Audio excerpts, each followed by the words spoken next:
Syederalun pimpinan TNI terdiri dari Angkatan Darat, Angkatan Laut, dan Angkatan Udara mendatangi Mapolres Sabang usai apel pagi di Jalan Perdagangan Gampong Kuta Timur, Kecamatan Sukakarya, Kota Sabang pada Senin 3 Juli 2023 pagi.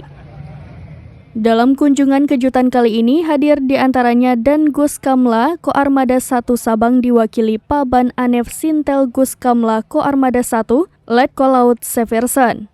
dan Lanal Sabang Letkol Laut Son Haji Haroyoko, dan Dim 0112 Sabang Letkol Infanteri Ahmad Sobirin, dan Lanut Mus Sabang Letkol PNB Fahrul Rozi, Kafasyarkan Sabang Kolonel Laut Teguh Sukrisno, dan Satrat 233 Sabang Letkol Lek Imade Sukrawan, serta dan Lanudal Sabang diwakili Palaksa Lanudal Sabang Kapten Laut Ronald Webiser.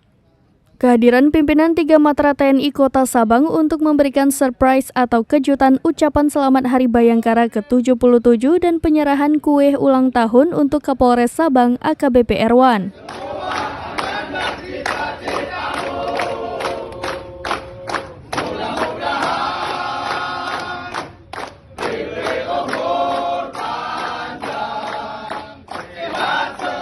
Dari Sabang, Aulia Prasetya, serambinews.com.